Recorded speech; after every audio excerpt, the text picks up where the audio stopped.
शुरू कीजिए sir, live हो चुका है।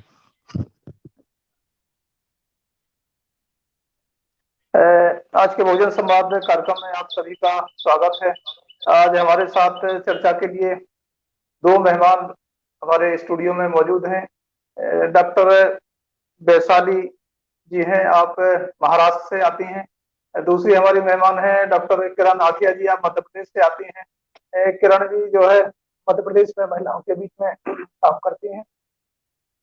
किरण जी, आपका इस कार्यक्रम में बहुत बहुत स्वागत है। वैशाली जी, आपका भी बहुत बहुत स्वागत है। वैशाली जी का विस्तृत परिचय साथी जबर सिंह वर्मा जी देंगे। जबर सिंह जी। जिंदाबाद साथियों, जय भीम। आज हमारे बीच में जो वैशाली जी हैं, मेरे ख्याल से जो हमारे बहुत सारे लोग उनको जानते हैं। डॉक्टर वैशाली जी पीएचडी हैं और lived experiences and cultural renaissance के ऊपर study of Dalit women in urban employment in Maharashtra पर आपकी पीएचडी है। और इसके अलावा बहुत सारे देश भर के बहुत सारे जन आंदोलनों के साथ, बहुत सारे सामाजिक संगठनों के साथ आपको जुड़ा हुआ है। खास करके दलित फाउंडेशन के साथ आपने बहुत लंबे समय तक काम किया और गांव देहात में काम करने का, दलित महिलाओं के साथ खास करके काम करने का अनुभव आपके पास है। वैशाली जी, आपका स्वागत है भोजन संवाद कार्यक्रम में। थैंक यू सो मच जी, तो हम लोग संवाद की प्रक्रिया शुरू करते हैं। जैसे कि आठ्या जी ने कहा, दोनों साथियों को महिला साथी हैं और हम आज महिलाओं के ऊपर ही चर्चा करने वाले हैं। खास करके दलित महिलाओं का जो मुद्दे हैं, दलितों के जो मुद्दे हैं और दलित महिलाओं के जो मुद्दे हैं, उसी से जुड़े आज के वक्ता हमारे साथ हैं। वैशाली जी से मैं शुरू करूंगा। वैशाली जी, क्योंकि आपने दलित वुमेन के ऊपर खास करके काफी काम किया है, आपने दलित फाउंडेशन जैसी संस्थाओं के साथ भी काम किया, जो रूरल एरियाज में आपने काम किया है, तो आज क्या स्थिति है? एक तो पूरा जो दलितों की स्थिति ओवरऑल क्या है रूरल एरिया में, और खास करके उसमें महिलाओं की स्थिति के ऊपर आप आज उनके ऊपर अगर आप अपनी बात रखेंगे, अपना अनुभव आप शेयर करेंगे, और आज वर्तमान और भविष्य किस तरह से आप देखती हैं दलितों का और खास करके दलित महिलाओं का, वैशाली जी। उसके बाद फिर इसी सवाल पे डॉक्टर किरण आठिया जी अपनी बात रखेंगे। आप अपने विस्तार से रख सकते हैं, 10-15-20 मिनट में जब भी आपको रखनी है। ओके, थैंक यू जबर भाई। मैं खास करके बात, अगर आपने बोला है कि दलित वुमेन का सिचुएशन मतलब कंडीशन रूरल एरिया में कैसा है, उस पे अपनी बात रखूं। खास ये एक्सपीरियंस मेरा पिछले 10-12 साल का है, जो मैं रूरल एरियाज में रह के काम की हूँ। उसके अलावा जो मेरे पीएचडी का टॉपिक है वो अर्बन एम्प्लॉयमेंट पे है। तो दोनों का वैसे खास करके मिक्स लेवल पे मैं बात करूंगी। कुछ मेरा एकेडमिक इनपुट्स होगा और कुछ मेरा वर्किंग एक्सपीरियंस होगा, जो फील्ड एरिया में मेरा 10-12 साल का रहा है। तो क्योंकि ये एक्टिविस्ट लेवल का फ्रंट है, मैं थोड़ा कम से कम एकेडमिक इसमें जाऊंगी। अभी आप जो अभी दलितों का और दलित महिलाओं का खास करके सिचुएशन पूरे देश भर में, क्योंकि मेरा स्टडी यहाँ से शुरू हुआ था कि मैंने पास्ट से कंपेयर करके आज तक का स्टडी किया था और देखा कि आज अभी क्या सिचुएशन है और कुछ बदलाव है, कैसा बदलाव है, इस तरीके का।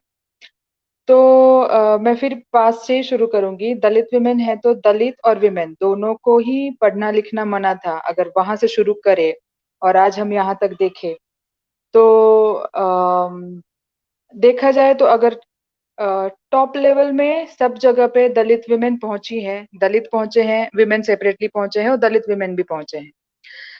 अब ये पहुंचने का जो जर्नी है वो काफी लंबा और काफी संघर्षपूर्ण रहा है।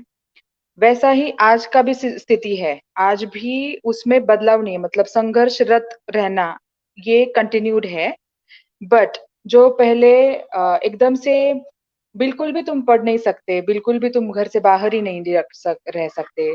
हमारी सारी लीडर्स मतलब सावित्री बाई फुले, ज्योतिबा फुले, इन सब के बारे में सब जानते हैं कि किस तरीके से ये संघर्ष चलता चलता गया और कितनी छोटी छोटी बातों पे संघर्ष रहा है। अब अगर देखा जाए तो टॉप की जो वर्ल्ड लेवल की यूनिवर्सिटीज है, उनके हेड्स विमेन है। मतलब अगर टॉप 10 में भी अगर 3 देखते हैं तो उसमें विमेन हेडेड यूनिवर्सिटीज जो है वो टॉप 3 में है। तो महिलाओं ने अपना नेतृत्व का स्किल जो है उसका साबित कर दिया है। अगर पॉलिटिक्स में देखें तो ऑल ओवर वर्ल्ड, सारी दुनिया में महिलाओं का स्थिति सुधरा है। मतलब वोटिंग राइट से शुरू हुआ तो राइट का सिलसिला जारी रहा और अभी हर लेवल पे विमेन की भागीदारी बहुत ज्यादा सराहनीय है। उसी तरह इंडिया में भी भागीदारी सराहनीय है और वो बढ़ती ही जा रही है। उसके भी कई क्लासिकल एग्जांपल्स हैं।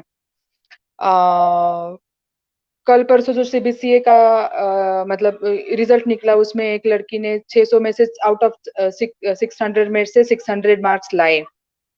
तो ये भी एक बोल सकते हैं कि एक माइलस्टोन है जहां पे हम देख सकते हैं कि हर लेवल पे, एजुकेशन हो, वर्क हो, एम्प्लॉयमेंट हो, लीडरशिप हो, हर लेवल पे दुनिया भर में और भारत में भी महिलाओं ने अपनी एक कारीगर साबित किया है अपने आप को। वैसे ही अगर मतलब देश भर की महिलाएं और हमारे देश की, भारत देश की महिलाएं और उसमें दलित महिलाएं, उनकी स्थिति पर अगर हम आते हैं तो उसी फ्लो में हम भी है। हम अगर देखें तो क्लासिकल कास्ट सिस्टम अभी भी नहीं है। मतलब जो छुआछूत करना, आप हमें नहीं छू सकते, अब दूर से पानी देना, ये बहुत कम है। हाँ है, जब्बार भाई वगैरह इस पे काम करते हैं, वहां उस इलाके में हमने देखा भी है कि काफी इस तरीके भी चीजें हैं, लेकिन उसमें काफी हद तक बदलाव आया है। और मैं हमेशा शुरुआत, जो बदलाव आया है और जो हमने अचीव किया है अब तक से, मैं शुरुआत करती हूँ कि हमें हर समय हमने जो पाया है और हम जिस मकाम तक पहुंचे हैं, अपने आप को खुशकिस्मत पाना और अपने आप को उसका शाबाशी देना। हमारे जो एक्टिविस्ट भाई बहन हैं उन्होंने जो काम किया, अम्बेडकर से लेके फुले से लेके सब, और हमारे जो भी अभी कार्यकर्ता एट्रोसिटीज की छोटी छोटी केस को आइडेंटिफाई करना, उनको लीगली हेल्प करना और वहां तक पहुंच के अभी भी काम करना।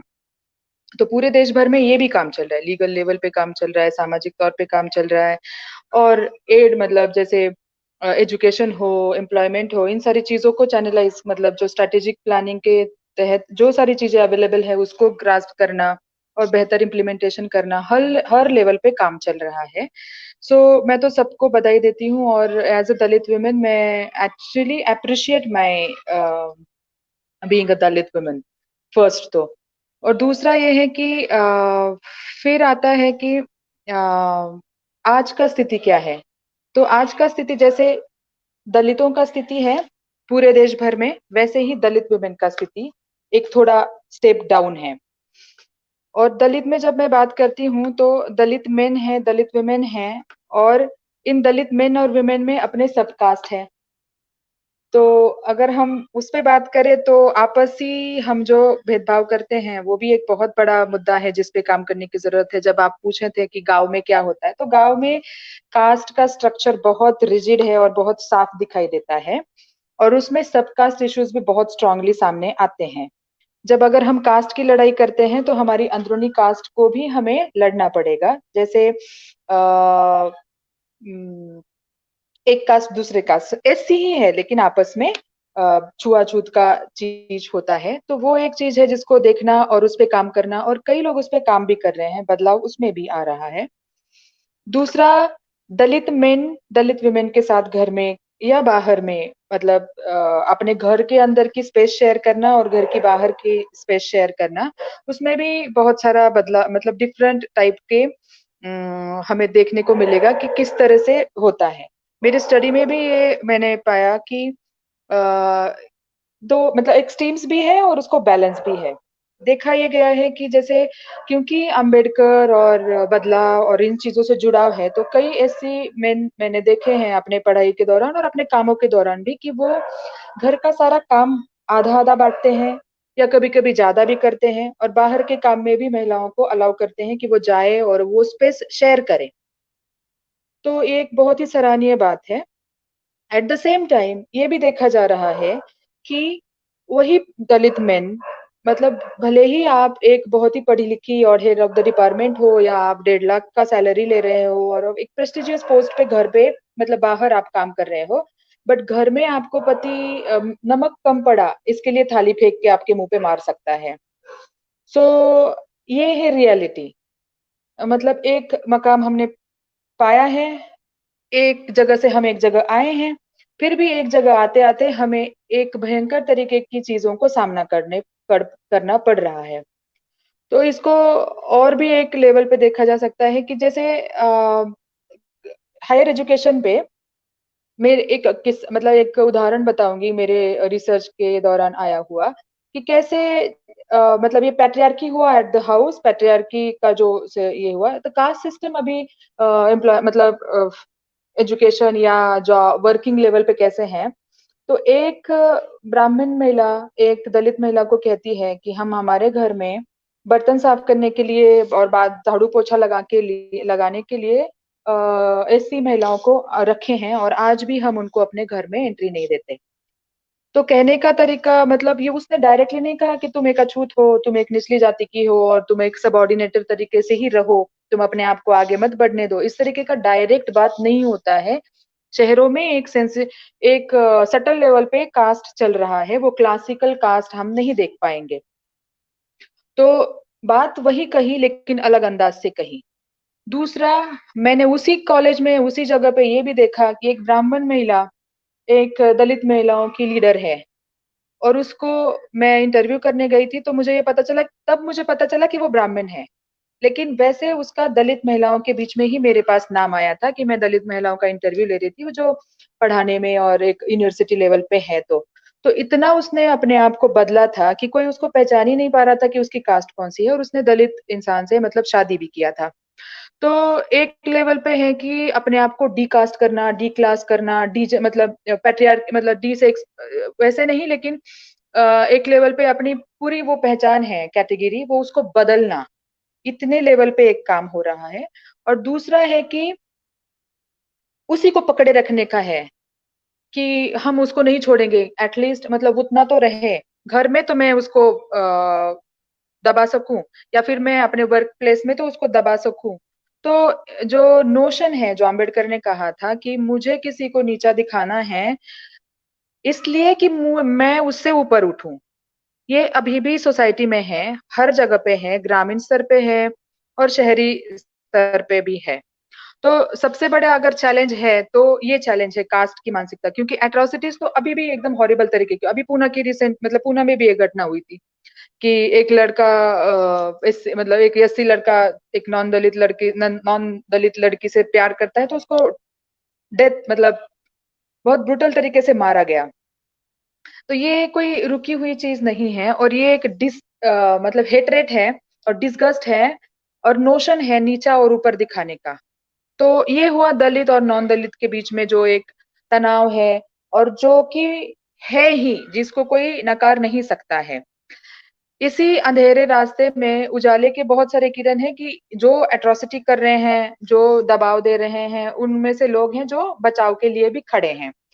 तो मेरा अगर पर्सनल पॉइंट ऑफ व्यू कोई पूछे कि भाई ये समस्याएं हैं और इन समस्याओं को कैसे दूर किया जा सकता है, तो मुझे एक ही समाधान इसमें दिखता है जो एक हमारी फेमिनिस्ट है बेल हुक्स, काफी लोग उसका नाम जानते होंगे, लेकिन क्योंकि वो कहती है कि एडवोकेटिंग फेमिनिज्म उसका एक एजेंडा है जिसमें वो ब्लैक वुमेन है, ब्लैक फेमिनिस्ट। तो जब वो अपने फेमिनिस्ट होने का या विमेन होने का आंदोलन के बारे में बात करती है तो उसके अपने ही मेन समुदाय जो है उनका पुरुष समुदाय दलित मतलब ब्लैक समुदाय उसको कहते हैं कि तुम्हारी सॉलिडारिटी विमेन के साथ है या ब्लैक के साथ है, डिफाइन करो एंड देन प्रोसीड करो। तो हमारे यहाँ पे भी ये होता है कि तुम दलित हो या फेमिनिस्ट हो, पहले तो तुम अपने आप को कैटेगराइज करो, और ऐसा नहीं हो सकता कि तुम दलित फेमिनिस्ट हो, पहले तुम दलितों के साथ हो तो दलितों का ही मुद्दा करो, फिर महिलाओं का मुद्दा भूल जाओ। तो वो कह रही थी वो जैसे कैसे व्हाइट मेल और ब्लैक मेल का जब वो सेग्रीगेशन करते हैं वैसे ही हमारे यहाँ पे दलित मेन और नॉन दलित मेन ऐसा जब बात होता है तो डिस्क्रिमिनेशन तो वहां पे है ही। और जब इनसाइड हम कहते हैं कि हमारे घरों में हमारे दलित मेन हमारे साथ क्या करते हैं, उसका एक अलग से स्टडी होता है। दूसरा, हम में भी ना महिलाओं में ना दलितों में हम कोई एकजुट एक बात नहीं है, हमारा भी लोकेशंस बहुत वेरीज करते हैं और इस बहुत चेंजिंग है। क्योंकि अगर मैं पूना में बैठ के बात कर रही हूँ तो मेरा एक अलग ही स्थिति है, और मैं ही अगर अपने गांव में हूँ तो एक मेरा अलग लोकेशन मैटर करता है। मुझे क्या एक्सेसिबल है, मुझे क्या अलाउड है, क्या कहाँ तक मैं रीच आउट कर सकती हूँ, कहाँ तक मैं नहीं रीच आउट कर सकती, और मेरी मूवमेंट्स, मेरी मोबिलिटी कितना ज्यादा रिस्ट्रिक्टेड है, कितना ज्यादा फ्री है, ये सारा नियम कानून के तहत एक्सेसिबिलिटी और अवेलेबिलिटी इन सारी चीजों पे डिपेंड करता है। अगर मैं बोलूं कि सोनी सूरी वाला एरिया है जहाँ पे वो काम करती है, तो उसमें और मेरे में बहुत डिफरेंस है। एक मेरे से ज्यादा जो प्रोफेसर लेवल पे है और एक एक बकायदा एक पोजीशन पे काम करती है, दलित वुमेन ही है, तो उसका भी पोजीशन अलग है। तो मैंने भी अपने स्टडी में ऐसे ही देखा था कि प्रोफेसर से लेके जो सफाई कर्मचारी है, एक ही सेटअप में एजुकेशन सिस्टम मैंने देखा था, क्योंकि वो एक एडवांस सिस्टम है जो हमें दलितों को और महिलाओं को एजुकेशन ने ही एक रास्ता दिया जिससे कि हम आगे बढ़ सके, इसके लिए वही लिया था। तो एजुकेशन की सिचुएशन देखना, उसको पड़तालना सबसे जरूरी बात है। और एजुकेशन में भी कौन कहाँ पे है, एससी में भी अलग अलग लेवल, दलितों में मतलब महिलाओं में भी अलग अलग लेवल, और वो चेंज करते जाते हैं अलग अलग लेवल। मतलब अगर मैं भी एससी वुमेन हूँ और मैं विधवा हूँ, तो मेरा और अलग तरीके से प्रताड़ना है और मुझे और अलग तरीके से चीजों को फेस करना पड़ता है। मैं ऐसी हूँ और मैं विधवा नहीं हूँ, तो मेरा एक अलग प्रेस्टीज है इस दुनिया में। ऊपर से ये भी है कि अगर मैं महिला हूँ और मुझे बच्चा नहीं होता है तो मुझे प्रॉब्लम है, लेकिन मैं शादी के पहले बच्चा पैदा करूं तो प्रॉब्लम है। शादी जो ये बॉक्स है और ये डिफाइन है, मतलब ये तो हो गई बहुत आगे की बातें जिसको हम अभी समझ भी नहीं रहे हैं। पूरे देश दुनिया में इन बातों में, इन सारी चीजों में बहुत बातें हो चुकी हैं। फेमिनिस्ट लोग हो या एक्टिविस्ट लोग हो, इसने ये बात बहुत आगे बढ़ चुकी है, लेकिन उतना नहीं। पर जितना जरूरी है और जितना जरूरी का तो वैसे वो नहीं किया जा सकता है, लेकिन अलग अलग इंसान अपनी जरूरत के हिसाब से चीजों को देख सकता है। मुझे लगता है कि मैं अभी दो तीन पॉइंट में अपनी बात खत्म करूंगी, फिर हो सकता है कि फिर आप मुझे कुछ पूछो तो हम बात कर सकते हैं। इसको एक अलग लेवल पे देखा जा सकता है कि एक स्थिति पे हम खड़े थे, एक स्थिति से हम एक लेवल पे आए हैं, तो अप्रिसिएशन ऑफ द जो अचीव किया है उसका, जो एडवांसमेंट हुआ है उसका एक्नॉलेजमेंट, कि क्या सच में अभी चैलेंजेस है। बस ये नहीं कि पुराने पुराने ही चीजें निकालो और उस पे ही लड़ते रहो। आपने बोला है यूनिटी, किस लेवल का यूनिटी हम करेंगे, और संघर्ष करना है, किस लेवल का संघर्ष हम करेंगे। संघर्ष ऐसा नहीं हो सकता है कि पुराने मुद्दों को लेके संघर्ष होगा। आज के मुद्दे अलग हैं, उनको अलग से इंगित करके और उनकी जरूरत के हिसाब से ही संघर्ष करना है। संघर्ष हमारा किसके साथ है, वो एक डेफिनेशन भी बहुत जरूरी है। अंबेडकर ने कहा था कि मेरा लड़ाई ब्राह्मण से नहीं है, ब्राह्मणशाही से, ब्राह्मणवाद से है। कि यहाँ पे अभी गलत अलग अलग चीजें और अलग अलग लेवल पे संघर्ष हो रहे हैं। ये एक बहुत ही इम्पोर्टेंट मुद्दा है कि इसको हम कैसे देख रहे हैं, क्योंकि हमने जब अंबेडकर लड़ रहे थे पूरे देश में, और उस समय तो बहुत ही जटिल समस्याएं थी और बहुत ही कठिन था वो सब। जिस समय उन्होंने सबको साथ लिया और सबके साथ काम किया, मतलब मुस्लिम थे, विमेन थे, ब्राह्मण थे, सब उनके साथ थे कास्ट के खिलाफ लड़ने के लिए। आज हम जब देखते हैं हमारे एक्टिविस्ट और हमारे लोग जो देखते हैं, बात करते हैं, उतनी भयंकर स्थिति तो हमारी नहीं है। अंबेडकर जी को जितनी बार हॉस्टल से फेंका, बड़ौदा से फेंका, और जितना क्लासिकल कास्ट का हॉरिबल एक्सपीरियंसेस उन्होंने एक्सपीरियंस किया, उतना तो हमारा नहीं है आज। कई लोगों का, हाँ, उससे बुरा भी कुछ लेवल पे है। मैं ये नहीं कह रही और मैं ग्लोरीफाई नहीं कर रही हूँ कि नहीं सब चीज एकदम अलबेल हो गया और अच्छा हो गया है, लेकिन मेरा मुझे ये नोटिस करवाना है कि कुछ दलित एक्टिविस्ट, कुछ बहुजन एक्टिविस्ट इस लेवल तक बात कर रहे हैं कि हम ही हमारे बारे में बात करेंगे, हमारे बारे में कोई और बात नहीं कर सकता है। तो ये बहुत ही कुंठित मानसिकता है, और इससे हम नया जातिवाद खड़ा करेंगे। तो ये बहुत ही भयंकर समस्या है। अगर मैं दलित महिला हूं और मैं चाहूंगी कि सिर्फ महिला होने के नाते महिला ही मेरे बारे में बात करे, और फिर दलित महिला ही मेरे बारे में बात करे, तो ये बहुत ही, इससे कहीं हम आगे नहीं बढ़ने वाले। ये बॉक्स के अंदर बॉक्स बना के, बॉक्स के अंदर बॉक्स बना के हम और उसको जटिल बना रहे हैं, और हम मुश्किल हो जाएगा किसी को भी हमसे हमारे तक पहुंचना। अगर हमने अपना बाड़ा बना के उसमें रहने लगे तो। सो मेरा ये सारे दलित और बहुजन एक्टिविस्ट लोगों को आप कह सकते हो, ये प्लेटफॉर्म का इस्तेमाल करके मैं आप कह सकते हो कि मेरा एक रिक्वेस्ट है, हम्बल रिक्वेस्ट है कि समस्याएं पहले से रही है, समस्याएं बदलती रही है, आएगी, लेकिन अगर हम ही अगर मानवता को बांटने लगेंगे, दलित है तो दलित पे ही बात करेंगे, विमेन है तो विमेन पे ही बात करेंगे, तो इस समस्या का समाधान कभी नहीं होगा। समस्या आज से कई गुना ज्यादा बढ़ेगी। मैं एक एग्जांपल देना चाहती हूँ कि जो जैसे अरुंधति रॉय है, इसको क्लियर करने के लिए मैं कहाँ से बोल रही हूँ, क्या बात कर रही हूँ। अरुंधति रॉय ने कुछ लिखा, कुछ बोला, अब मैं उसके डिटेल में नहीं जाऊंगी। एक जो हम फ्रीडम ऑफ स्पीच कहते हैं और फ्रीडम ऑफ एक्सप्रेशन कहते हैं, जिन राइट्स को हमें अम्बेडकर ने मतलब अम्बेडकर जी के कारण हमको वो एक्सेस मिला, वही राइट्स हम अगर किसी और के दबाने लगे तो हमारे राइट्स भी दब जाएंगे।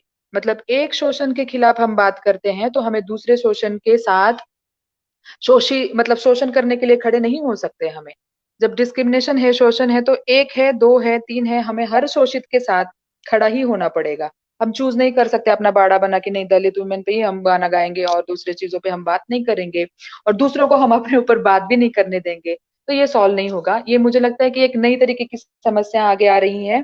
दूसरी तरह का मतलब आपने हमसे बहुत हेट किया तो हम भी आपसे हेट करेंगे, आपने हमें एक्सक्लूड किया तो हम भी आपको एक्सक्लूड करेंगे, तो हम ऐसा नहीं कर सकते हैं। और मेरी ही एक रिस्पोंडेंट ने मतलब पीएचडी के समय मैंने एक औरत ने मुझे इंटरव्यू में कहा था कि अगर हमें किसी से आगे बढ़ना है तो जैसे एक लाइन खींचते हैं हम, अगर उस लाइन से बड़ी लाइन खींचनी है तो उस लाइन को काटने से अच्छा है कि उससे बड़ी लाइन खड़ी करो। तो यही सॉल्यूशन है, सबके साथ रहो, सबके साथ उसको करो, तो चीजें और आसान हो सकती है। ये एक मेरा अपना पर्सनल राय है। अभी मैं यहाँ पे रुकती हूँ, आप दीदी बात करेगी, किरण, डॉक्टर किरण बात करेगी, और फिर आपको लगे तो आप सवाल करो तो मैं फिर बात करूँ। Thank you. Doctor Kiran ji, आप ये बात रख दीजिए।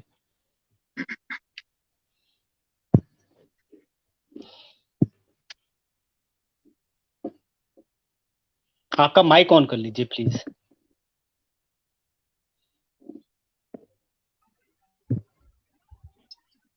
जी, सभी को नमस्कार। ओके। मैडम डॉक्टर वैशाली जी को नमस्ते। नमस्ते सर, जबर भाई जी को भी नमस्कार बहुत बहुत। मैंने पीएचडी की हुई है बुद्धिज्म पर। बहुत अच्छा है। जी सर, मैं आज के टॉपिक की पे ही बात करूंगी, जो है सामाजिक आर्थिक गैर बराबरी के खिलाफ। तो सामाजिक की समाज में, जो समाज में सभी तरह की बराबरी है, वो समान तरह से होना चाहिए। वर्ण व्यवस्था हो, लिंग हो, ऊंच नीच हो, भेदभाव हो, सभी तरह का समान रूप से होना चाहिए। और आर्थिक आधार पर भी हमें समानता मिलनी चाहिए।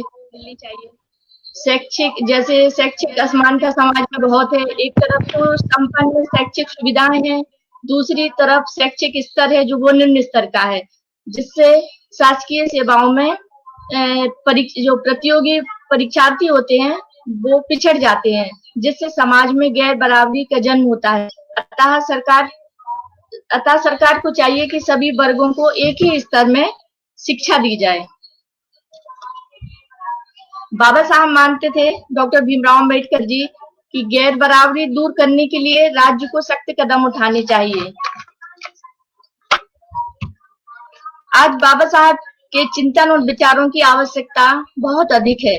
उन्होंने सामाजिक और आर्थिक विषमता के खिलाफ पूरे जीवन भर संघर्ष किया है। उनका मानना था कि सारे मनुष्य एक बराबर हैं, वे किसी भी तरह की असमानता और गैर बराबरी समाज में विघटन पैदा करती है। महिलाओं की, जैसे मैडम ने बताया, दलित महिलाओं की बात करें तो महिलाएं किसी भी समाज की हो, महिला अपने समय का काफी हिस्सा जो अन्य कामों में खर्च करती हैं, उन्हें काम समझा ही नहीं जाता। उन्हें कर्तव्यों को मान लिया जाता है, जैसे घरेलू काम, इसकी कोई लेके जोखा ही नहीं है। और समाज के विभिन्न रूपों का अध्ययन हम करते हैं तो उससे पता चलता है कि समाज में व्यक्ति किस प्रकार एक दूसरे से जुड़े रहते हैं। उसमें प्रत्येक व्यक्ति का अपना एक स्थान होता है, जैसे शिक्षक है, टीचर है, इंजीनियर, मजदूर, सभी की अलग अलग स्थिति, सामाजिक स्थिति सभी की अलग अलग होती है। इसलिए कहा जाता है कि सामाजिक स्तर पर विभिन्नता किसी भी समाज की पहचान है। भारतीय समाज में जन्म से ही जाति को कुछ विशिष्ट स्थान दिया जाता है। जैसे एक व्यक्ति ब्राह्मण परिवार में जन्म होता है उसका, तो उसे उच्च स्थान मिलता है, और यदि कोई व्यक्ति निम्न परिवार में पैदा हुआ तो उसका स्थान नीचा माना जाता है। इसी तरह स्त्री का स्थान पुरुषों की अपेक्षा निम्न माना जाता है, जबकि जनजातीय समाज में ऐसा नहीं होता। वहां पर उम्र के हिसाब से लोगों को उच्च स्थान मिलते हैं और स्त्रियों का स्थान निम्न नहीं होता है। बौद्ध धर्म के माध्यम से डॉक्टर भीमराव अंबेडकर पूरी दुनिया में वैश्विक एकता की बात करते हैं। आज जहां सारी दुनिया आतंकवाद, अशांति, हिंसा के रास्ते पर बढ़ रही है, उनका संदेश दया, करुणा, मैत्री और समानता, अहिंसा ही मानव जीवन को नई दिशा देंगे। मानव के बीच कोई भेद नहीं रखता, बल्कि समस्त प्राणियों के कल्याण और मंगल की कामना करता है। आज पूरी दुनिया में परमाणु अस्त्रों की होड़ लगी हुई है।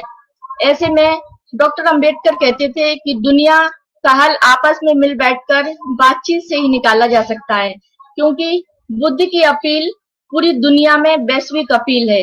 वह संपूर्ण एशिया को आपसी संबंधों से जोड़ती है।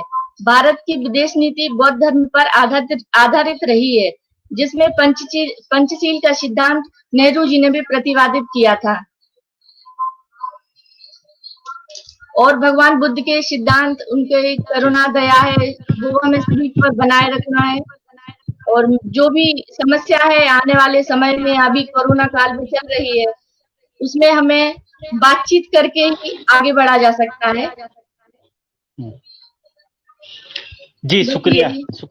हाँ, शुक्रिया। मैं आता हूँ फिर से आपके पास। वैशाली जी, अभी आपने कहा, अभी डॉक्टर किरण जी ने कहा कि उन्होंने बुद्धिज्म पर पीएचडी की है। तो मुझे लगता है क्योंकि आप महाराष्ट्र के रहने वाली है और बाबा साहब को आपने बहुत गहनता से उनको पढ़ा होगा, समझा होगा। महाराष्ट्र का पूरा जो बुद्धिज्म का जो पूरा आंदोलन है धर्मांतरण का, उसके ऊपर भी थोड़ा सा चर्चा कर लेते हैं आपकी और डॉक्टर किरण जी की बात को जोड़ते हुए, क्योंकि आपने कहा कि दलित दलित के लिए बोले, ऐसी धारणा खतरनाक है। ठीक बात है, क्योंकि सब ये जाति का जो सिस्टम है, महिलाओं को समानता का अधिकार तभी मिलेगा जब पुरुष भी साथ में रहेगा, पुरुष उसकी मदद करेगा, और जैसा कि करते भी है। वैसे दलित ये जातिवाद भी छुआछूत है, किसी भी तरह का जो भेदभाव है वो तभी दूर होगा जब आप दूसरी जाति के लोग भी जो ये भेदभाव मानते हैं वो मानना बंद करते हैं। जैसा गांधी जी की जो थ्योरी थी, गांधी जी ने इसमें बहुत काम किया, लेकिन वो सफल नहीं हुए, थोड़े से भी सफल नहीं हुए। मतलब हुए, कुछ लोगों तक उनका प्रभाव पड़ा, लेकिन उसका कोई व्यापक असर हुआ नहीं। लेकिन दूसरी तरफ हम देखते हैं कि अंबेडकर जी ने जो लड़ाई लड़ी, अंबेडकर जी ने, क्योंकि ये थ्योरी अंबेडकर जी की है कि दलित ही दलित के लिए लड़ेगा, और ब्राह्मणवाद के खिलाफ पूरे मुस्तैदी के साथ खड़े थे, हर स्तर पर, हर मोर्चे पे खड़े थे ब्राह्मणवाद के खिलाफ। तो ब्राह्मणों के खिलाफ बोल लीजिए या ब्राह्मणवाद के खिलाफ, दोनों के खिलाफ। अब लेकिन ऐसी स्थिति में कि जब भरोसा ही नहीं है, क्योंकि देखो दलित कहता है कि भाई जाति कहाँ से आई, वेदों से आई, पुराणों से आई और मनुस्मृति से आई, और हिंदू जिसको हम अपर कास्ट बोलते हैं, वो इन्हीं वेद को, पुराणों को पढ़ते हैं और उन्हीं के हिसाब से वो अनुसरण करना चाहते हैं। अभी तो एक आरोप भी लग रहे हैं कि ये जो फासिस्ट ताकत है जो देश में है, वो संविधान को खत्म करके मनुस्मृति का राज लाना चाहती है। हम देख रहे हैं कि ये जो राजस्थान हाई कोर्ट है उसके बाहर तो मनु का पुतला लगा हुआ है। तो यानी कि मनु की पूजा करने वाले लोग बहुत हैं अभी भी देश के अंदर, और खास करके वो लोग जिनसे आप उम्मीद कर रहे हैं कि वो जाति उनको साथ लेना चाहिए। ठीक है, बहुत सारे लोग हैं ऐसे, एक नहीं, दो नहीं, हजारों नाम ऐसे हैं जिन्होंने, आपने जिन महिला का नाम लिया उसकी तरफ बहुत, अरुंधति जी का आपने नाम लिया, बहुत सारे लोग हैं देश में ऐसे जो समझ गए हैं कि अगर देश को आगे बढ़ाना है तो जातिवाद खत्म करना है। लेकिन ये जो सवाल है कि जब तक ये खत्म नहीं होगी। मनुस्मृति का राज जब तक मनुस्मृति जैसे बाबा साहब ने जलाई, वेद पुराण है वो खत्म नहीं होंगे, तब तक जातिवाद खत्म नहीं हो सकता।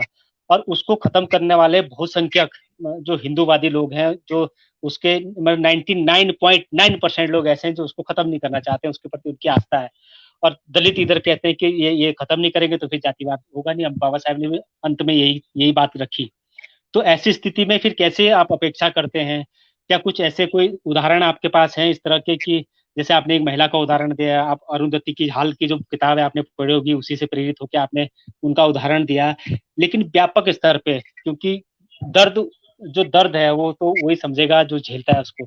ऐसा बार बार कहा जाता है, ऐसा जरूरी नहीं कि ऐसा होगा, क्योंकि हमारे भी साथ में बहुत सारे लोग हैं जो ब्राह्मण हैं या दूसरी अपर कास्ट के हैं और दलितों के लिए काम करते हैं, लेकिन फिर भी उनकी संख्या मतलब 99.99% तो लोग हैं जो मनुस्मृति को पूछते हैं। और लेकिन मनुस्मृति तो ना महिलाओं के लिए उचित है, ना दलितों के लिए उचित है, ना बहुजनों के लिए उचित है। तो उस पर फिर कैसे उम्मीद करें? क्या है वो आपके पास उम्मीद की किरण जिसमें आप बोलते कि सिर्फ दलित के लिए आगे ना आए, दूसरे लोग खास करके 2500 सालों का जो ये अनुभव है उसको। यस जब्बर भाई, आपने जो कहा कि अंबेडकर ने ब्राह्मणों के खिलाफ नहीं थे वो कभी भी। उन्होंने बहुत साफ लिखा कि ब्राह्मणवाद के खिलाफ है वो। और उन्होंने नोशन कहा जिसको मानसिकता हम कहते हैं कि उन्होंने इंसान के नोशन जो होता है कि हम एक तरीके का सोच रखते हैं, सोच में प्रॉब्लम है, इंसान में प्रॉब्लम नहीं है। और जैसे हम देखेंगे, अगर इसको ऐसा देखते हैं कि अगर हम घर में देखते हैं, पहले तो हम घर में देखेंगे फिर देश में देखेंगे। घर में अगर मेरी उम्मीद कहाँ पे है वो मैं बता रही हूँ, और कहाँ से मैं सीखती हूँ, कहाँ से लगता है कि जो मैंने स्टेटमेंट कहा है कि सिर्फ दलितों के लिए ना लड़े और अपना एक घेराव ना बनाए और उससे आगे क्यों बढ़े।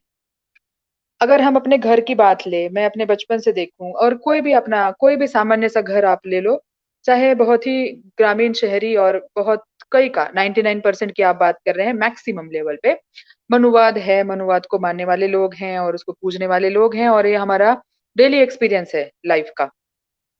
अगर हमारे घर में देखा जाए तो जो डॉक्टर किरण जी ने भी कहा कि हर लेवल पे असमानता है और हर लेवल पे डिग्रेडेशन है और सबऑर्डिनेशन है कि किसको क्या मिलेगा, यहाँ से शुरुआत होती है। अगर हम ऐसा देखें कि एक घर में, किसी भी भारतीय घर में हम देखें तो गरम खाना किसको मिलता है? लड़के लड़कों में से और औरत मर्द में से गरम खाना मर्दों को मिलता है। डिसीजन मेकिंग का पावर मर्दों को है, औरत को है, मर्दों को है। हर लेवल पे अगर देखा जाए तो घर में देखे तो इतनी भयंकर तरीके का वो एक ऐसा द्वंद्व है।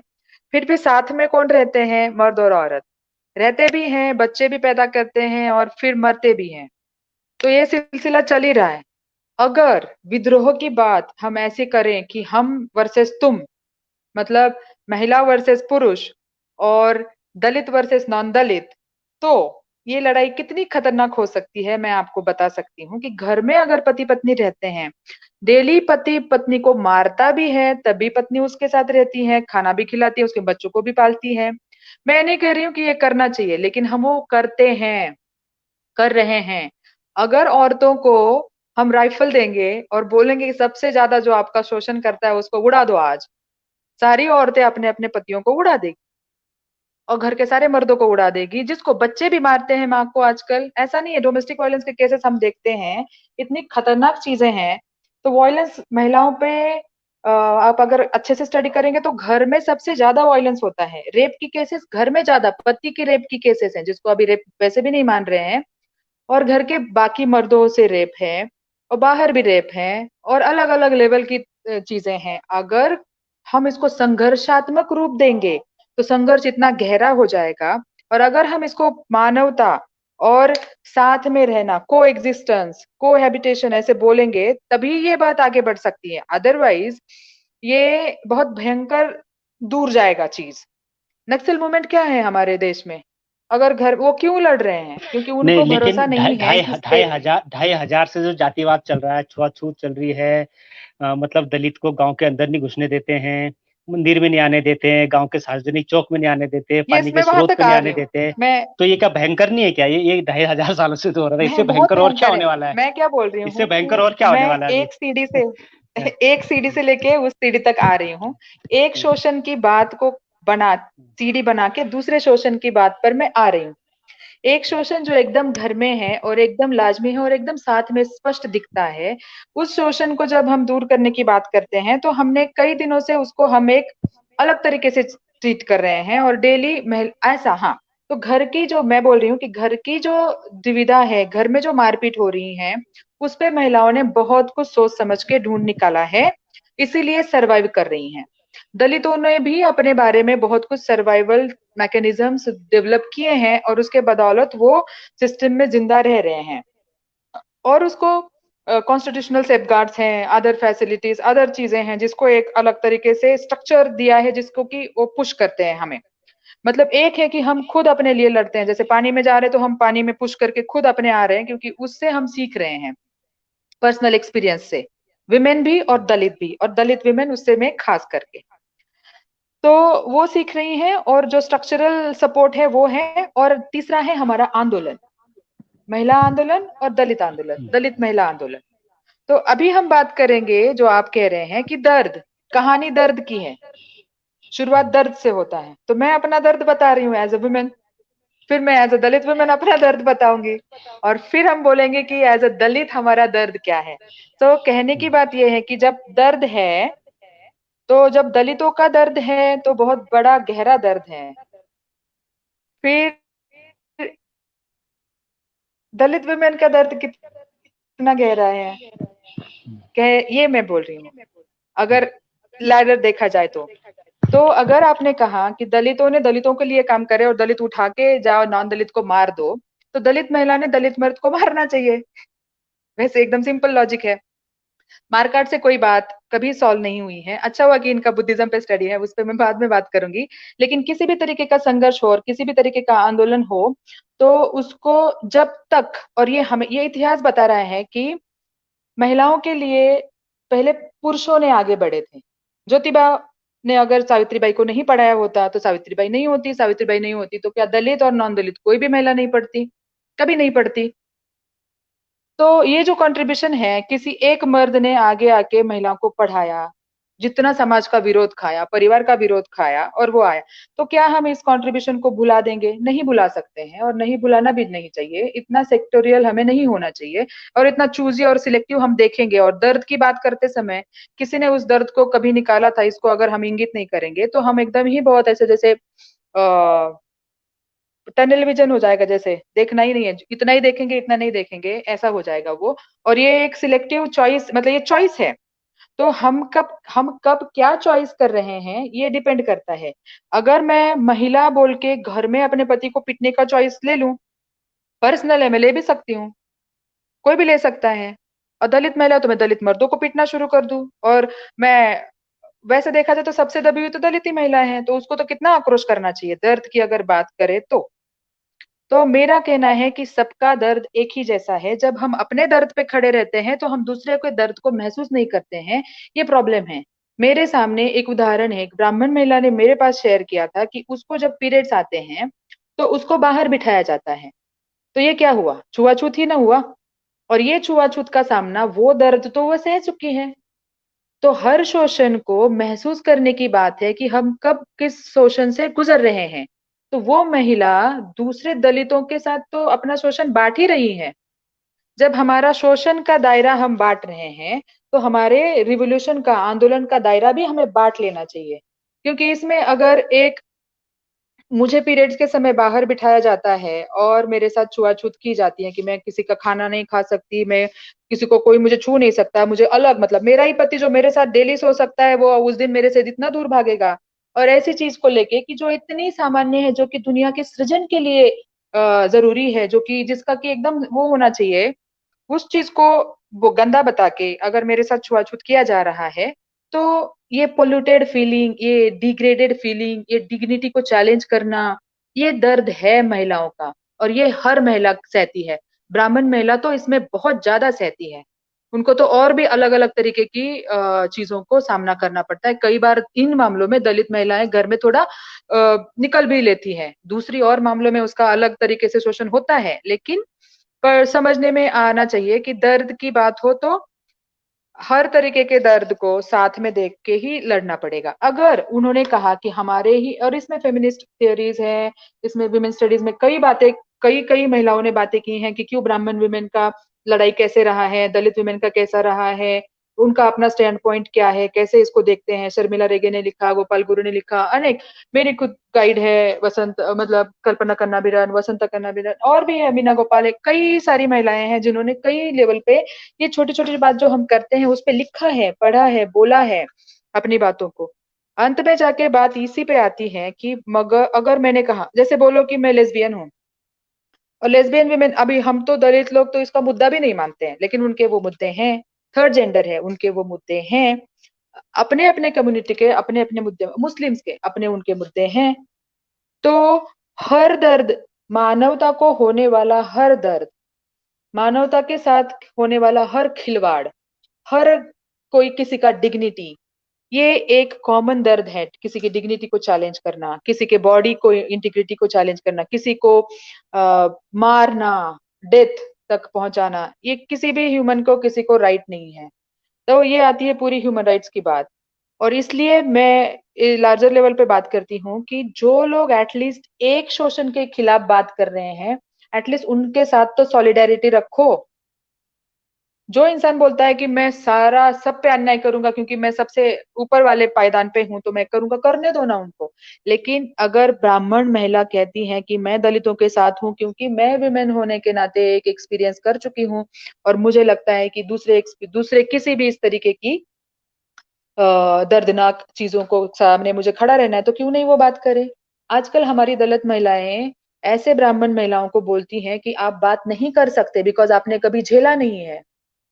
तो इनको भी तो बोला जा सकता है ना कि आपने नहीं, आपने आदिवासी महिला का कुछ झेला है, नहीं झेला, आपने मुस्लिम महिला का कुछ झेला है, नहीं झेला, आपने कभी एक एकदम ही, जिसके पास मतलब रहने को घर नहीं है, जो हमारी भी लड़कियां, जो भी हमारे प्रोफेसर लोग हैं, जो भी बात करते हैं, वो एक अलग लोकेशन में बैठ के बात करते हैं, एसी में बैठ के बात करेंगे, कोई मकान में बैठ के बात करेंगे। ऐसी तो औरतें हैं जो फिर रोड पे सोती हैं आज भी। तो वो महिला कहेंगे कि हमारे बारे में तुम बात मत करो क्योंकि तुम्हें तो इस बात का एक्सपीरियंस ही नहीं है। अगर इस एक्सपीरियंस के लेवल पे आप काट छाट करने लगोगे तो ये मामला बहुत दूर तक जाएगा। इसीलिए इसी में, मतलब इसी में हम सबकी भलाई है कि एक दर्द के साथ खड़ा हुआ उसके साथ अपना बात बढ़ाओ, एक दर्द के साथ खड़ा हुआ अपने साथ बात बढ़ाओ। बात क्या है कि सब दर्द के खिलाफ है, तो भाई डिग्निटी को जहां पे भी चैलेंज हो गया हो, वो कोई थर्ड जेंडर का, कोई कम्युनिटी का हो, कोई एलजीबीटी कम्युनिटी का हो, हर किसी को अपना जीवन जीने का हक है। और इसी के बारे में लड़ाई तो यहाँ से शुरू होती है। हर चीज का हक के साथ अगर हम खड़े हो जाएंगे तो हक वालों की संख्या बढ़ेगी, वरना हम रहेंगे छोटे छोटे में, तो हम पे जब आएगा तब हम उठेंगे और दूसरों पे आएगा तब नहीं उठेंगे, और दूसरे हम पे आएंगे तब भी हम उनको साथ नहीं करेंगे। तो ऐसे आप कह रहे थे जब्बार भाई बात करने से पहले कि संघर्ष की बात करिए, यूनिटी की बात करिए, सुलह की बात करिए, और आगे फ्यूचर क्या दिखता है उसकी बात करिए। तो मुझे तो यही एक फ्यूचर दिख रहा है। अदरवाइज फिर हम क्या करेंगे, एक अलग तरीके का कास्ट हो जाएगा, और एक्टिविस्ट कास्ट, एकेडमिक कास्ट, और इस तरीके की मतलब हम कास्ट कास्ट को मानने वाले कास्ट अलग अलग, और उसका क्या फायदा जो हम ऑलरेडी ब्रेक कर रहे हैं, और नया चीज बनाने की क्या जरूरत है। यही है। होपफुली मैंने आपके सवालों का जवाब दिया है, अगर नहीं है तो आप फिर से मुझे पूछ सकते हैं, मैं अपनी बात रखूंगी। नहीं नहीं, बहुत बहुत अच्छा। किरण जी, आप कुछ बोलेंगे इस पे, आपकी कोई टिप्पणी तो आप दे दीजिए, वरना फिर अगले सवाल की तरफ बढ़ूंगा। किरण जी, वैशाली जी ने जो अपनी बात रखी उसके ऊपर अगर आपकी कोई टिप्पणी तो आप रखिए।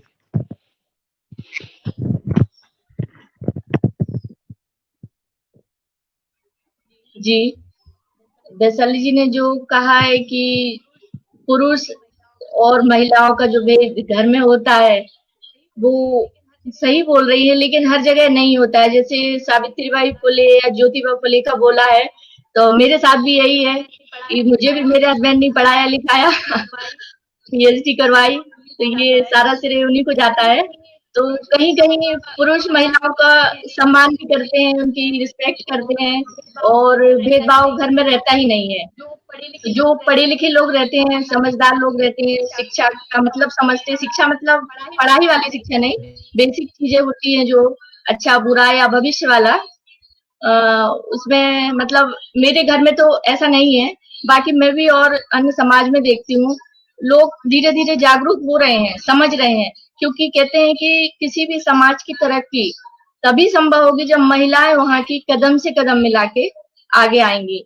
तो ये जो पुरुष वर्ग है सभी वर्गों का, वो समझ रहा है कि महिलाओं को आगे लाना ही होगा, और महिलाएं भी समझदार हैं, आगे आ रही हैं, अपने हस्बैंड के साथ, भाई पति जो भी हैं समाज के बड़े लोग, उनके साथ आगे आने की कोशिश कर रही हैं। बस यही है। जी शुक्रिया। वैशाली जी, मैं आपसे मेरा फिर आपकी जो बातें हैं उसी में से एक सवाल और ले लेता हूँ। आप अपने हिसाब से ही जवाब देना और थोड़ा आगे पीछे करके भी।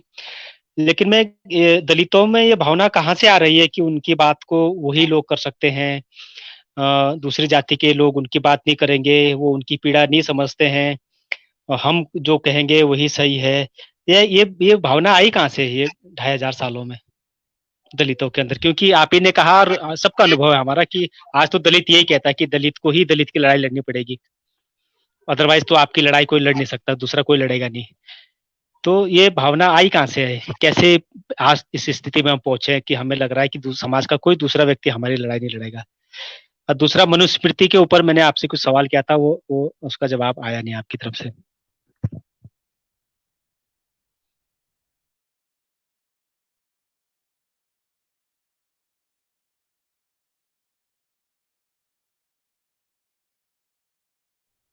हेलो। हाँ, जब्बार भाई, जो डिफरेंस की बात आप कह रहे हैं कि ये तो बात सही है और मैं इससे एग्री करती हूँ कि दलितों के लिए लड़ने के लिए दलितों का अलग से संगठन होना बहुत जरूरी है।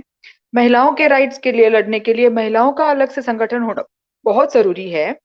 और हर तरीके के डिफरेंस मतलब हर किसी को अपने आइडेंटिटी के साथ आगे बढ़ना, उस आइडेंटिटी के साथ एक मजबूत संगठन बनाने की जरूरत है, और मैं उसको एग्री करती हूँ। बात इससे आगे की हो रही है कि ऐसा होने के बाद भी जब कोई नॉन दलित महिला दलितों के ऊपर बात करती है, या मतलब नॉन दलित दलित के ऊपर बात करता है, या नॉन दलित महिला दलित महिलाओं के ऊपर बात करती है, या ले लो एलजीबीटीक्यू है, लेस्बियन है, और अलग अलग अलग और भी संघर्ष है, मजदूर हैं, अलग है, बहुत सारे चीजें हैं। अगर वो दूसरे मतलब जैसे सेक्स वर्कर्स हैं, चलो ये तो बहुत ही मतलब अलग कैटेगरी है, इस पे तो काफी बहसें हैं, लेकिन ये भी एक मुद्दा है। देवदासी हैं, उनके बारे में कौन बात करेगा? अगर कल को देवदासी लोग बोले कि देवदासी पे हम ही बात करेंगे और देवदासी पे दुनिया में कोई और बात नहीं करेगा, तो ये बात करने के बेसिक राइट पे हनन है ना। मेरी बात यहाँ पे है, दलितों का अलग से संगठन हो, दलित उस पे बात करे। सेपरेट इलेक्टोरल की बात जो आम्बेडकर ने कही थी, मैं तो आज भी उस बात को मानती हूँ कि वो तो होना ही चाहिए। डबल इलेक्टोरल सिस्टम होना ही चाहिए। उसका दलितों का, महिलाओं का परसेंटेज वाइज रिप्रेजेंटेशन होना ही चाहिए, रिजर्वेशन भी होना ही चाहिए। मैं इन बातों को नजरअंदाज नहीं कर रही हूँ, या मैं इन बातों को काट नहीं रही हूँ, और इन बातों का इंपॉर्टेंस मैं कम नहीं कर रही हूँ। इससे आगे बढ़ के मैं एक बात करना चाह रही हूँ कि बशर्ते जितने भी डिफरेंसेस हमारे हैं और डिफरेंट आइडेंटिटी के तहत हम जो उजागर होके अपने अपने एक मजबूत संगठन पहचान बना के एक लड़ाई लड़ रहे हैं, आदिवासियों हो, दलितों की हो, और दलितों में अलग अलग जातियों की हो, जैसे मेंडल स्कैवेंजिंग वुमेन है, उनकी एक अलग लड़ाई है, वो अलग तरीके से काम कर रहे हैं, जो हम नहीं, बाकी दलित उसको नहीं देखते हैं, नहीं समझ पा रहे हैं, तो उनका तो एक अलग संगठन होना ही चाहिए। हर मुद्दों का, चाहे जितने हजारों लाखों संगठन हो, लाखों इकाइयां हो, लाखों पहलकदमी हो, लाखों आइडेंटिटी को मानने वाले, पॉलिटिक्स को मानने वाले, और सिर्फ वो ही हो उसमें, इस बात को भी मैं मानती हूँ। कहीं ऐसे संगठन भी हो कि जिसमें सिर्फ महिला हो, मर्दों को अलाउड ना हो, सिर्फ दलित संगठन हो, सिर्फ वही हो, ये हो अपने आइडेंटिटी और अपने मजबूती के लिए। लेकिन जब हम इसके अलावा बात करें कि मैं किसी देवदासी वुमेन के बारे में लिखना चाहती हूँ, तो मुझे अधिकार है, क्योंकि मैं एक शोषण को झेल चुकी हूँ, मैं दूसरे शोषण को महसूस कर सकती हूँ। और अगर मेरा मन करता है तो मैं उस शोषण को जानने के बारे में, मैं उनसे बात करने के बारे में, उसके लिखने के बारे में मैं कर सकती हूँ काम।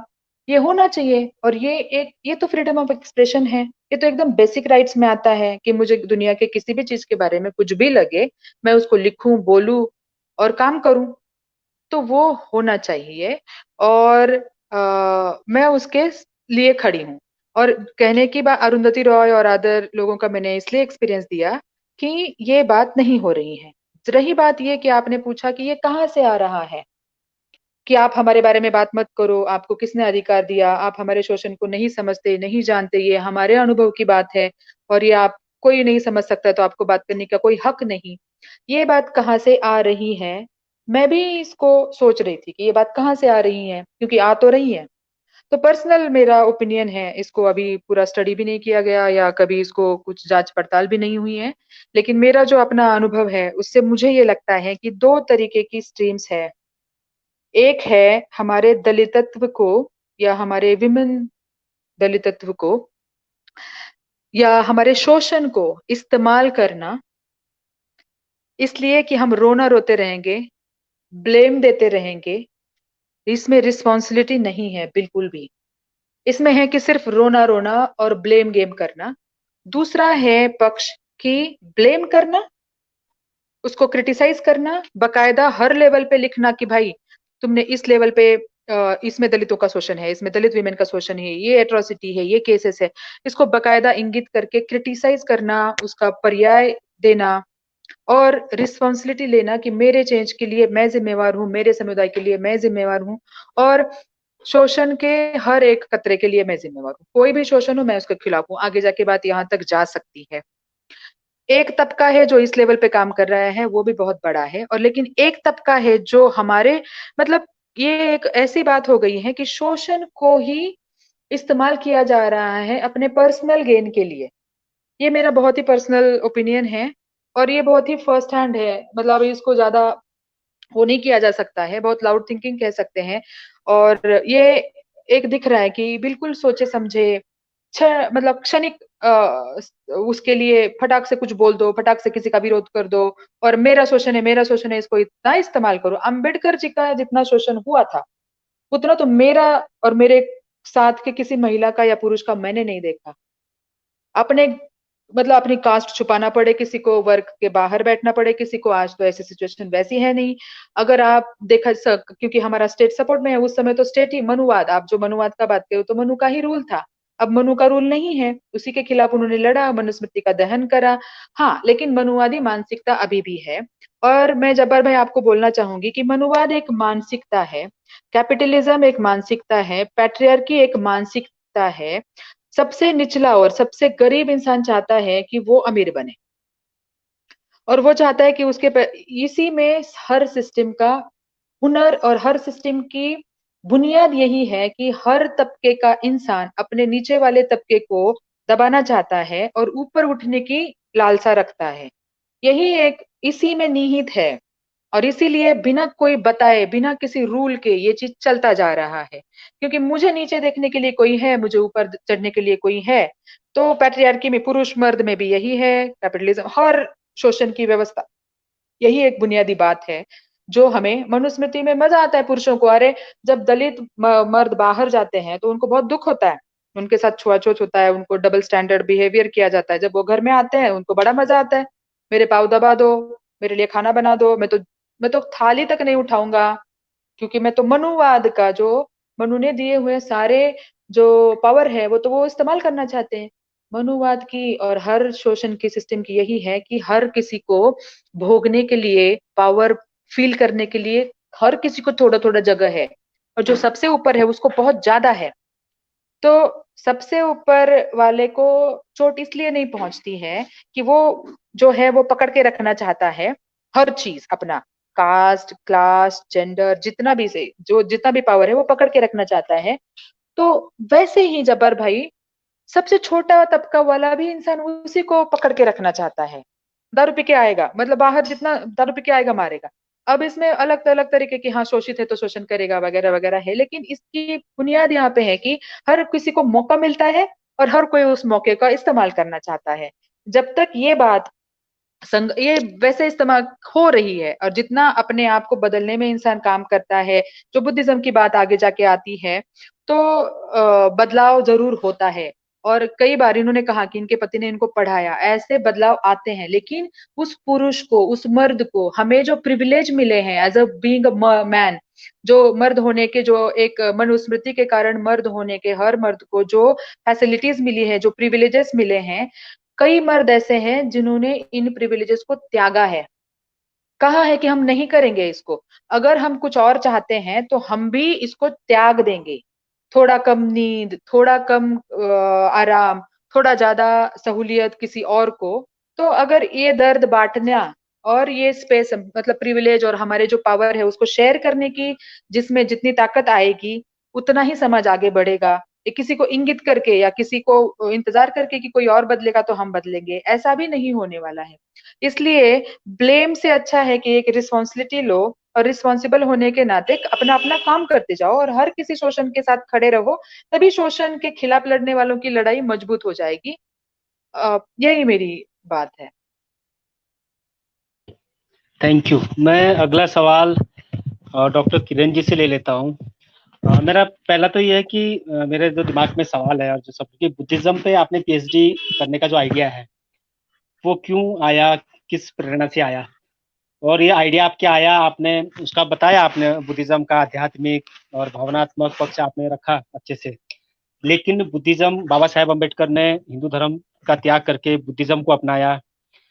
आपको, आपकी दृष्टि में क्या है दलित बहुजनों के लिए बुद्धिज्म में सांस्कृतिक, आध्यात्मिक, वैचारिक, मनोवैज्ञानिक स्तर पर क्या जगह है दलितों के लिए, बहुजनों के लिए, महिलाओं के लिए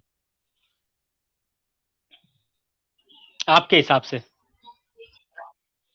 जी सर, सबसे पहले तो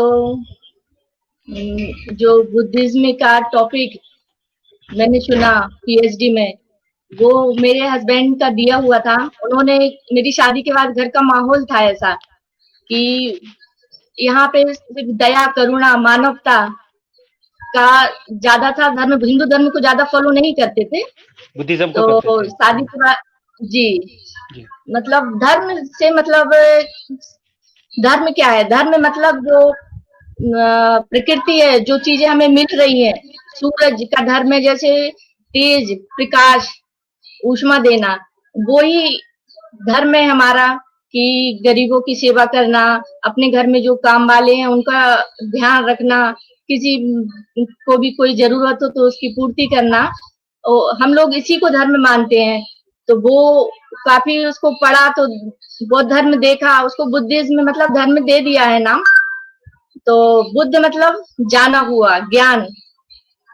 फिर उस पर मैंने पीएचडी की और उसको पढ़ा, उसकी जो शिक्षाएं हैं, पंचशील है, अष्टांगिक मार्ग है उसके, उनको पढ़ा और उनको फॉलो भी करते हैं।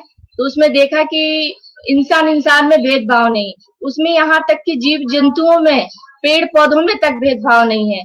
और फिर हम किस समाज में रहते हैं जहाँ महिलाओं में, पुरुषों में, जाति में, वर्ण में, ऊंच नीच में भेदभाव माना जाता है। तो क्यों ना हम ऐसे धर्म को चुने जहाँ इंसान इंसान को समझे, पेड़ पौधों में भी इंसान जीवन होता है, उनकी भी केयर करें, जानवर है, पशु पक्षी हैं, उनको भी। लेकिन ये जैसे बोलते हैं कि ये दलित है या उच्च वर्ग है या निम्न वर्ग है, लेकिन बुद्ध धर्म में ये चीज देखी है कि उसमें इंसान देख के नहीं बता सकता कि ये कौन है। सिर्फ इंसानों में कोई जाति वर्ण व्यवस्था नहीं होती है, ये सिर्फ होती है जानवरों में, जिसको हम बता सकते हैं कि ये कुत्ता है, बिल्ली है, गाय है। लेकिन जो मनुस्मृति, मनुवाद ने ये वर्ण व्यवस्था जो बनाई हुई है, जो उसी का दिया हुआ है। और पहले लोग पढ़े लिखे नहीं थे, इतना जानते नहीं थे, तो उसी को समझ रहे। ये कर्म पे आधारित था। जैसे कोई मतलब जो ब्राह्मण है वो उच्च वर्ण में आता है, फिर क्षत्रिय वो व्यापार करेगा, और वैश्य है वो, और जो शूद्र है वो उन सबकी सेवा करने के लिए है। तो हम पढ़ लिख गए हैं, हम दूसरों की सेवा क्यों करें? और सेवा करना ही है तो मानवता, दया, करुणा बना के करें, किसी की गुलामी क्यों करें? तो इस कारण से ये धर्म है ना, वो हम लोगों को बहुत अच्छा लगा, इसलिए इस पर पीएचडी की और इसको फॉलो भी करते हैं। और इंसानियत का धर्म है, हम सभी को इसको मानना चाहिए। जी, मैं डॉक्टर वैशाली जी की तरफ आता हूँ वापस, क्योंकि आप तो बहुत सारे संगठनों के साथ हैं, बहुत सारी संस्थाओं के साथ आपका काम का अनुभव है देश और दुनिया के अंदर। आज एक आरोप ये भी लगता है कि दलित महिलाओं के, आदिवासियों के नाम पे बहुत सारी फंडिंग है, देसी विदेशी, और उस फंडिंग पे कब्जा, जैसे आज कहते हैं कि हम राजनीति में, खास करके समाजवादी राजनीति, वामपंथी राजनीति, वहाँ एक स्पेसिफिक समुदाय के लोगों का, कास्ट के लोगों का कब्जा है। वैसे एनजीओ में भी उन्हीं लोगों का कब्जा है, भले भले काम का जो नाम है वो दलितों का, आदिवासियों का, महिलाओं का है, लेकिन वो क्योंकि उनके लिए, लेकिन वो काम जो होना चाहिए वो होता नहीं, क्योंकि करने वाले लोग उनके नहीं है। और दूसरा ये भी आरोप लगता है कि एनजीओ का जो कल्चर आया उसकी वजह से बहुत सारे दलितों का ने संघर्ष करना बंद कर दिया। बाबा साहेब ने जिस तरह से बिना किसी फंडिंग के अपना आंदोलन चलाया, तो वो स्थिति आज रही नहीं। आज आंदोलन मतलब पैसा, और उसका नतीजा ही ये निकला कि आज की तारीख में अगर आप देखेंगे, जितने भी दलितों के, माइनॉरिटीज को सपोर्ट करने वाली जितनी भी संस्थाएं थी, संगठन थे, उनके एफसीआरए छीन लिए, उनके अकाउंट सीज कर दिए, उनपे बहुत सारे हमले हुए हैं। तो क्या माने कि ये जो हमला है, ये किस किस स्तर तक हम इसको उचित मानेंगे, और क्या वाकई ये जो फंडिंग है, जो पैसे से आंदोलन खत्म हुए हैं, क्या कोई साजिश थी क्या इस तरह की? ठीक है, ये फंडिंग, संगठन, पॉलिटिक्स, एनजीओ और संघर्ष आंदोलन, एफसीआरए तक का सवाल है। ये बहुत ही बड़ा सवाल है। मैं संगठन से शुरू करती हूँ कि जैसे संगठन बनता है और फिर फंडिंग तक वो कैसे पहुंचता है, या फिर पहले फंडिंग के लिए ही बने हैं और फिर फंडिंग को पाते हैं, क्योंकि इसमें कल्चर है जो मैंने भी देखा है। और ये बात क्या ये बात सही नहीं है कि दलितों के नाम पे, महिलाओं के नाम पे एक नाम, आइडेंटिटी को इस्तेमाल करके बड़ा से बड़ा फंडिंग को लाना, ये होता नहीं है क्या? होता है। आई एग्री कि ये इस तरह की चीजें होती हैं कि सिर्फ उनका, दलितों का और महिलाओं का और भी पिछड़ी और शोषित लोगों का नाम पे प्रपोजल बना के फंडिंग लाए जाते हैं और उन पे काम नहीं होता है, और टोटल फ्रॉड है। तो एक कैटेगरी हो गई ये टोटल फ्रॉड वाली, जो कि नाम ही बनाते हैं, इस्तेमाल करते हैं, और उनका कोई लेना देना किसी के शोषण को बदलाव करने का नहीं, किसी को राहत पहुंचाने का नहीं, कुछ भी नहीं। प्योर बनिया, प्योर बिजनेस, फंडिंग प्रपोजल लिखना, फंडिंग लाना और उसका बिजनेस की तरह खुद के फायदे के लिए पैसे का इस्तेमाल करना। ये एक तरीके का एक तरीके के लोग दिखते हैं। दूसरे कुछ लोग ऐसे दिखते हैं कि जो इसको पैसा बनाने का भी मशीन मानते हैं और सामाजिक सरोकार का भी दायित्व रखते हैं। तो अपना भी पैसा बना लिया और समाज को भी कुछ दे दिया, 50-50 काइंड ऑफ। कुछ लोग मैंने देखे हैं कि जो सिर्फ और सिर्फ अपनी सैलरी तक का रखते हैं। जैसे हम, मतलब मेरी एनजीओ है और मैंने अपनी सैलरी तक सीमित रखा है, सैलरी से ज्यादा कोई पैसा मेरे पर्सनल काम में नहीं आता। जैसे किसी और एम्प्लॉय को मिलेगा उतना ही मुझे मिलता है। मैंने ऐसे भी लोग देखे हैं और मैंने ऐसे भी काम देखे हैं करीब से। तो इसमें ब्लैक एंड व्हाइट नहीं है, इसमें बहुत सारी प्रोसेस है और इसमें अलग अलग अलग अलग चीजें हैं। मैंने सबसे खतरनाक, सबसे खराब लोग भी देखे हैं। पूरे इंडिया भर मैंने यात्रा की है, कई ऑर्गेनाइजेशंस को मिली हूँ, रही हूँ, उनके साथ देखा है। तो ये मेरा अनुभव है। मैं खुद एक आंदोलन से आई हुई लड़की हूँ, और बहुत ही हार्डकोर आंदोलन से, जिसमें मैंने ये मानती थी कि एनजीओ एक आंदोलन को कमजोर करने का तरीका है, ये मैं मानती थी। इस पे मैं इस पे कई किताबें भी हैं, इसमें मेरी बात सुनने की कोई बात नहीं। हाँ, हो सकता है इसको एक नजरिया है इसको देखने का, और मैं उसको कोई खंडित नहीं करती। वो एक अपना तरीके का पॉलिटिक्स है, उसको डेवलप किया जा सकता है, उसको अंडरस्टैंड किया जा सकता है, और आज उस पे बात करके उसको छोटा बड़ा कहने की मेरी अभी उतनी कंडीशन नहीं है कि मैं उसको पूरा खारिज करूं, या मैं उस पे लिखूंगी, बात करूंगी आगे जाके कभी। लेकिन फिलहाल मेरी अपने अनुभव से मैं बताना चाहती हूँ कि मैं एक हार्डकोर आंदोलन का पार्ट रही हूँ। मैं फुल टाइमर थी 16 साल से, और बहुत ही आंदोलन का मेरे पे जज्बा था। फुल टाइमर बनी, सारा चीज छोड़ के आंदोलन आंदोलन आंदोलन करा। उसी में वो आंदोलन टूटा। आंदोलन टूटने के बाद केवल नौकरी करने के लिए मैंने एक एनजीओ में काम करा। लेकिन मेरा अनुभव ऐसा है, मेरे इंटरव्यू के समय, मतलब मैं नाम भी ले सकती हूँ, मासूम ऑर्गेनाइजेशन है पूना की, जिसकी हेड उस समय मतलब डॉक्टर अवस्थी थे और डॉक्टर मनीषा गुप्ते। वो मेरी इंटरव्यू ले रही थी। मैंने इंटरव्यू में बोला कि मुझे एनजीओ फंडिंग से बहुत नफरत है और मुझे लगता है कि सब चोर हैं। मैं उनके इंटरव्यू दे रही हूँ कि वो मुझे जॉब दे दे, और मैं उनको बोल रही हूँ कि एनजीओ का ऐसा ऐसा खतरनाक चीज है। वो मुझे बोली, वो छात्र भारती की जेपी के मूवमेंट से निकले हुए लोग थे।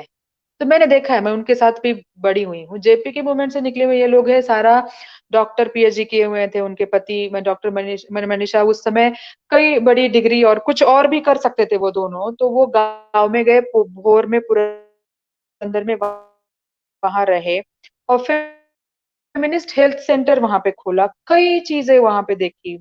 मैंने 2004 में मेरा फर्स्ट एक्सपीरियंस था। जिस औरत को मैं इंटरव्यू में बताती हूँ कि मैं एनजीओ फंडिंग के खिलाफ हूँ और मुझे लगता है कि ये एक चोरी का धंधा है और आंदोलन खत्म हो रहा है, वो मुझे मौका देती है आप अपने साथ काम करने का। वो मुझे एक लेवल पे भी, मुझे आज महसूस होता है कि उन्होंने कभी नहीं कहा मुझे कि तुम्हारा जब मैंने काम किया तो मुझे महसूस, जो बदलाव नहीं कर पाए वो तो मैं 2 महीने में कर चुकी। मैं 200 से ज्यादा औरतों से मिली, 200 से ज्यादा फेमिनिस्ट हेल्थ केयर सेंटर देखे। हमारे यहाँ औरतों के बीमारी के बारे में बोलना मना है, औरतों के अलग से प्रॉब्लम बोलना मना है। और वहां पे गांव के लेवल पे अपने अंगों को देखो, समझो, जानो, बात करो, बहुत रेडिकल बात है। कहाँ मेरा आंदोलन वो कर पाता। तो मैंने ये भी देखा है कि एनजीओ एक कई बड़ी बात, कितने साल आगे की बात वो कर रहा है। फेमिनिस्ट हेल्थ केयर सेंटर था, वहां पे लोग औरतें आके अपने इतनी प्रजनन अवयव के बारे में जो बीमारियां हैं उन पे बात करना, अपने बॉडी को देखना, उसको एक्सेप्ट करना, मानना। भारत में औरतें अभी भी झुक के चलती है, लड़कियां, या अपने ब्रेस्ट के बारे में उनको इतना नीचा है। ऐसे पुरंदर में, ऐसे गांव में औरतें सीना तान के चल रही है, कह रहे हैं कि जैसे मेरी नाक है वैसे मेरी छाती है, मेरा अपना अवयव है ना, उसको, उसके लिए मैं शर्मिंदा क्यों हूँ। बहुत बड़ी बात है। कब मेरा आंदोलन इस बात तक पहुंच सकता है। एक एनजीओ इसको कर रहा था और मुझे बहुत ही ताकत मिला, और मुझे लगा ये तो बदलाव है। ठीक है, औरतों के बारे में बदलाव है, और गरीबी के बारे में बदलाव आएगा, और भी चीजों के बारे में बदलाव आएगा, देखा जाएगा, धीरे धीरे बदलाव आता है। तो मैं तो खुश हो गई कि भाई इसमें तो काम हो रहा है। और मेरे अंदर की जो कार्यकर्ता थी, और जिसको था कि मेरा संगठन तो टूट ही चुका था, जो कि मैं फुल टाइमर थी, अब अगर ऐसे लोगों को मौका मिलता है तो ये भी तो अच्छी बात है। और मेरी पूरी जर्नी वहां, उसके बाद में धीरे धीरे धीरे एक एक एक एक एक एक एक एक एनजीओ काइंड ऑफ जॉब ही है मेरे सारे। लेकिन मैं हर लेवल पे, दलित फाउंडेशन का हो, इनकैस का हो, या एफआरसीएच का हो, सब जगह पे मैंने काफी सब सीखा। और काफी लेवल पे मैंने तो वही अपना आंदोलनकारी रूप और आंदोलनकार कार्यकर्ता मेरे अंदर जिंदा है आज भी। और ऐसा जिंदा है कि जहां मौका मिले काम करो, जितना मौका मिले काम करो, एकदम परिस्थिति को देख के जितना अवेलेबल है उसको लो और करो। छोटा सा भी जगह मिलता है मैं वहां पे कूद पड़ती हूँ, काम खत्म करके निकल आती हूँ।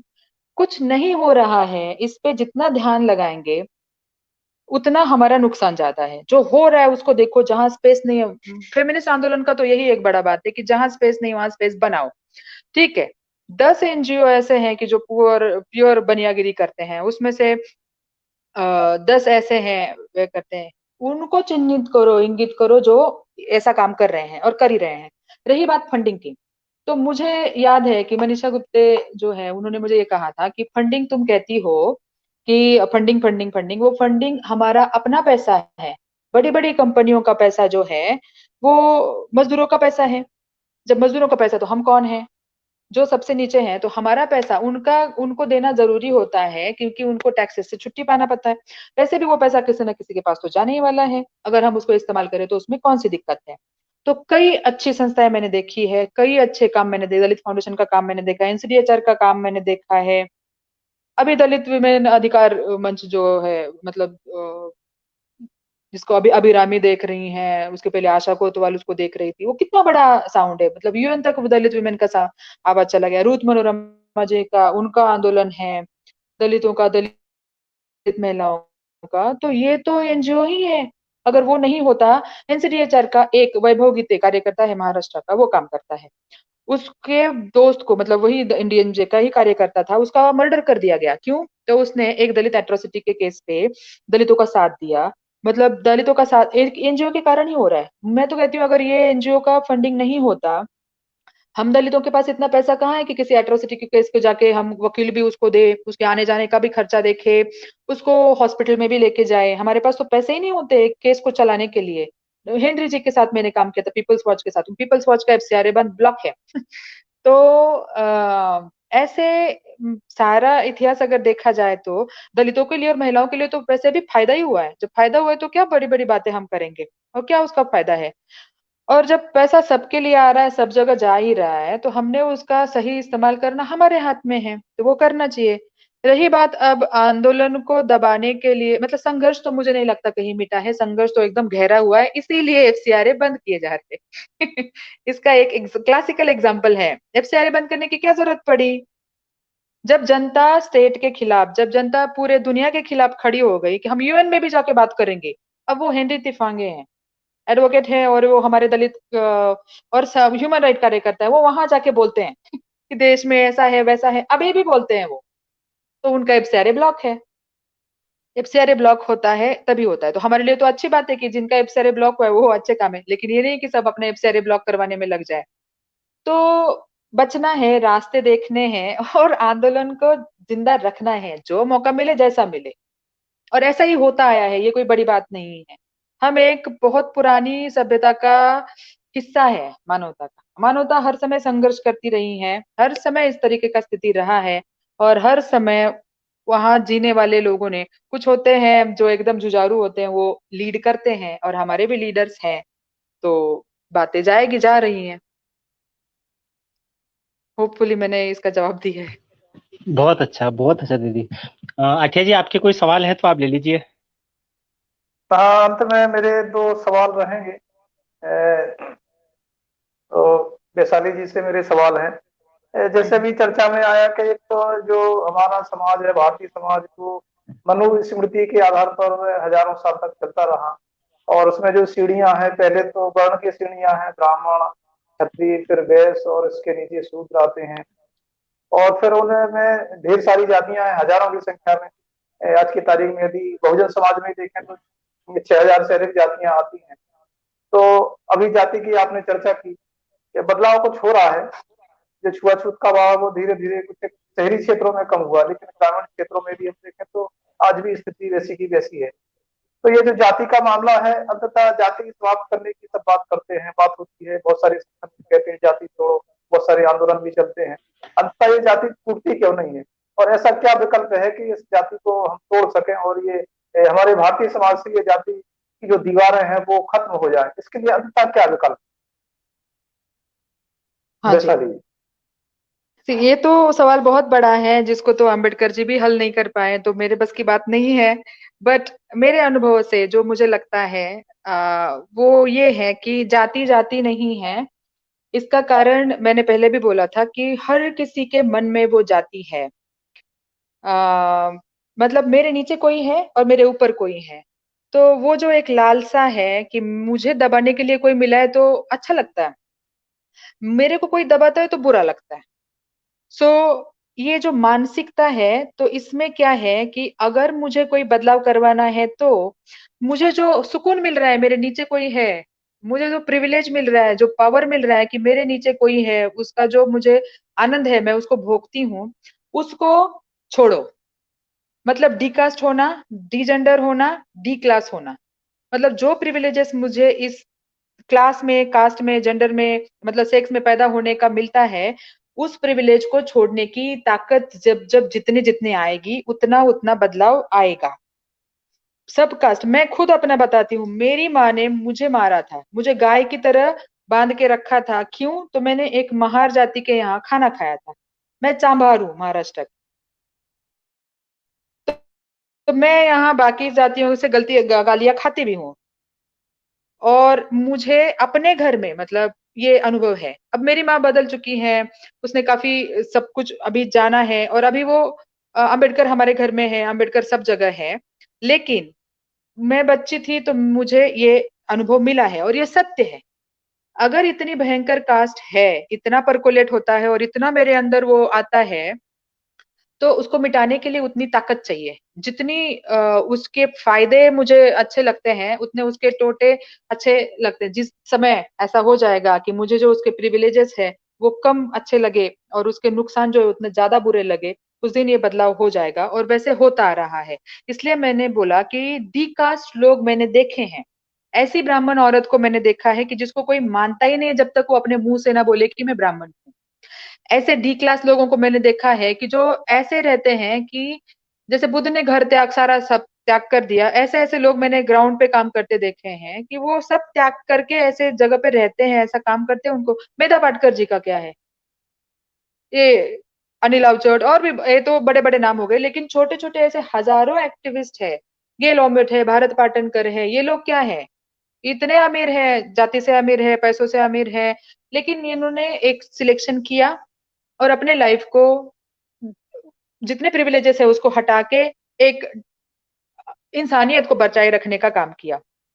मैंने ऐसे मर्द देखे हैं जो नहीं लेना चाहते पैट्रियार्की के सारे चीजें, नहीं ही लेना चाहते, नाम नहीं बदलवाएंगे, नाम बदलवाना, बच्चों के लिए अपना, मतलब ऐसे लोग हैं जिनके पत्नियों ने चूज किया कि वो अपने नाम रखेंगी, अपने पति का नाम नहीं रखेगी। बच्चों को भी चॉइस है कि जो नाम रखना है नहीं रखना है। बहुत बड़ी बात है, क्योंकि नाम प्रॉपर्टी से जुड़ा है, और origin of family and private property अगर देखेंगे तो ये यही से आता है। जो इंसान, मेरी वाइफ मेरी प्राइवेट प्रॉपर्टी, उसका नाम मेरी प्राइवेट प्रॉपर्टी, उसके बच्चे मेरे प्राइवेट प्रॉपर्टी, ये बहुत बड़ा प्रिविलेज है सिस्टम ने दिया हुआ पैट्रियार्की को। जिस दिन इसको तुम छोड़ोगे और बोलोगे कि मेरे घर आई औरत एकदम समान है, मेरे जैसी है, मैं उस पर कोई स्वामित्व नहीं रखता, तब वो बात ठीक हो जाएगी। वैसे ही होगा कास्ट का, क्लास का, और सेक्स का, हर तरीके का। तो वो एक पावर जनरेट होना बहुत जरूरी है। ये सेल्फ का हुआ। दूसरा, जो डिस्क्रिमिनेशन को मना करना, मतलब मैं जो पावर हूं मैं उसका इस्तेमाल छोड़ दूं, ये तो सब नहीं कर पाएंगे, जितने कर पाएंगे अच्छा ही है। लेकिन जिसको भी अन्याय हो रहा है उसको वो अन्याय के बारे में बात रखना पड़ेगा। और जब आप, जब्बर भाई, आपकी बात आती है यहाँ पे कि वो जो डिफरेंस है, जो डिफरेंट टाइप के आंदोलन है और आइडेंटिटी पॉलिटिक्स है, उनको उजागर होना पड़ेगा, उनको अपनी बात खुद रखना पड़ेगा। दलितों को दलितों की, महिलाओं को महिलाओं की, आदिवासियों को आदिवासियों की। इसके साथ सबको आपस की बात रखना पड़ेगा, तब जाके ये जात जाएगी, जाते जाते ही जाएगी। आई है इतने सालों से तो जाने में समय लगाएगी। लेकिन मेरा सारी कम्युनिटी को, सारी मानवता को ये एक रिक्वेस्ट है कि ना जाति, ना क्लास, और ना ही सेक्स मैंने सिलेक्ट करा है। मेरे जन्म से वो मुझे मिला है। तो मेरे जन्म से मिला है तो ना तो मैं निचले वर्ग में पैदा हुई इसका दुख मैं भोगती रहूं, और उसको, उसके लिए किसी और को जिम्मेवार मान के एकदम उसमें लोटपट होती रहूं, और ना ही मैं बहुत ऊपरी पायदान पे पैदा हुई हूं तो उसका बिना कुछ किए ही मैं अपने आप को क्रेडिट लेती बैठूं हर किसी चीज का। ये नहीं होना चाहिए। तो ये इसको छोड़ने की एक ताकत बनानी पड़ेगी, और जब तक ये कर पाएंगे तो बदलाव होता ही रहेगा। बदलाव होता है, ऐसा नहीं है कि नहीं होता है। मैंने शुरू में ही बोला था कि बदलाव हम कहाँ थे, कि तुम बोल नहीं सकते, तुम पढ़ नहीं सकते, तुम अपना आवाज नहीं, घर से नहीं निकल सकते थे, यहाँ से शुरुआत किया था। और आज देखो तो मैंने बोला ना, टॉप 10 की वर्ल्ड क्लासिक यूनिवर्सिटीज की हेड्स है, उसमें भी 3 विमेन हेडेड यूनिवर्सिटीज है। और क्या चाहिए? तो है, स्टार्स है, स्टेटस है, देखने के लिए उजागर है, जो अच्छा है उसका इंगित करो, अप्रिशिएट करो, एक्नॉलेज करो, और जो बुरा है उसको कचोट के पकड़ो और उसको एंड तक काटते रहो। यही काम है, और हो जाएगा एक दिन ये सब भी खत्म। जी, बहुत बहुत अंत धन्यवाद में आपका। मेरा अच्छा जी, आगे और अंत में मेरा हाँ, एक सवाल और मेरा जी रह गया है वैशाली जी जी से, लास्ट सवाल है। और ये या सवाल है कि आप चूंकि महाराष्ट्र से आती हैं, और महाराष्ट्र में अंधश्रद्धा के खिलाफ काफी कुछ हमने देखा कि काम हुआ है, कानून भी बना है अंधविश्वास को खत्म करने के लिए। हमारे भारतीय समाज की एक बहुत बड़ी विडंबना है कि हमारा जो भारतीय समाज है अंधविश्वास में बहुत ज्यादा जीता है, चाहे वो ज्योतिषियों का चक्कर हो, झाड़ फूक हो, या इस तरह की बहुत सारी परंपराएं हैं कि जिसमें हमारा भारतीय समाज जकड़ा हुआ है। और ये जो अंधविश्वास है, इसकी वजह से भी हमारे समाज की जो प्रगति है या शिक्षा के क्षेत्र में कहें, बहुत सारे अंधविश्वास आड़े आते हैं हमारे समाज के, और वो हमारी प्रगति में बाधक बनते हैं। तो इसी के चलते हमने देखा कि महाराष्ट्र में चाहे वो गोविंद पानसारे हो, या कलबुर्गी हाँ का हो, या गौरी लंकेश, इन्होंने अंधश्रद्धा या अंधभक्ति या इस तरह की चीजों के खिलाफ लिखा, या उन्होंने मूवमेंट चलाया। इस वजह से जो कट्टरपंथी लोग हैं, जो अंधविश्वास को बनाए रखना चाहते हैं, उन्होंने उनकी हत्या तक कर दी। इस तरह और भी कई नाम हैं। तो हमारे भारतीय समाज से अंधविश्वास को कैसे हम खत्म करें, इसके लिए किस तरह के प्रयास किए जाने की आवश्यकता है? जी। अभी मैं जनरली ये अंधविश्वास और विश्वास और ये आंदोलन मतलब मैंने देखे हैं बहुत सारे कार्यकर्ता बहुत करीब से, अनीस यहाँ पे है संगठन, उनके साथ देखा है, काम किया है। लेकिन मेरा इस मामले में बहुत अलग ख्याल है खुद का, कि एक इंसान का विश्वास दूसरे इंसान का अंधविश्वास हो सकता है। इसमें एक बहुत ही जटिल वो है, इसको जानना बहुत जरूरी है। जैसे एक फॉर एग्जाम्पल के लिए बताऊंगी मैं, कुछ ऐसा है, गणपति को मानते हो तो ये तुम्हारी श्रद्धा का भाव है। और अगर तुम किसी सटवाई मरियाई और ऐसे को मानोगे, मतलब ये लोकल गॉड्स हैं, सटवाई मरियाई वगैरह ये दलितों के हैं खास करके, तो ये अंधविश्वास के कैटेगरी में आता है। तो ये जो पॉलिटिक्स है, इसको मैं और अलग ही तरीके से देखती हूँ, और इस पे कभी बाद में विस्तारित चर्चा हो सकती है। अभी का टॉपिक वो है नहीं, तो इसके लिए मैं छेड़ूंगी नहीं। लेकिन श्रद्धा और अंधश्रद्धा इज वेरी सब्जेक्टिव। मेरी माँ अपने भगवान को मानती थी। मैं एक मतलब मतलब एज 16-17 में जितना जोश रहता है, मुझे लगता था कि ये क्या है, गॉड्स को मानना ये सब गलत है, नहीं मानना चाहिए, और मैंने बहुत ही उसके खिलाफ बातें करती थी घर में।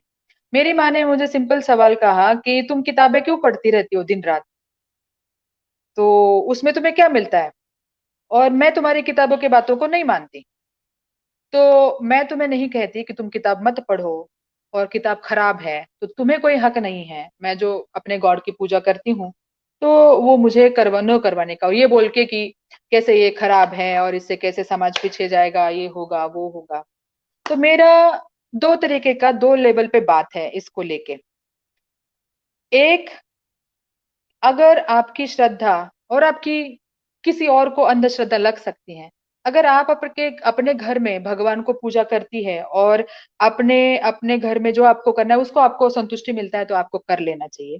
क्योंकि यहाँ पे अंबेडकर ने भगवान के खिलाफ आंदोलन चलाया, लोगों ने मूर्तियां बहा दी, महिलाओं ने सौभाग्य मतलब मंगलसूत्र, सिंदूर, ये सारी चीजें जला दी, छोड़ दी अपने लाइफ से, इसलिए कि मनुवाद को मानते, मनुस्मृति को विरोध करते और मनु के कानून को, हिंदुत्व को विरोध करते हुए ऐसा एक चीज हुआ।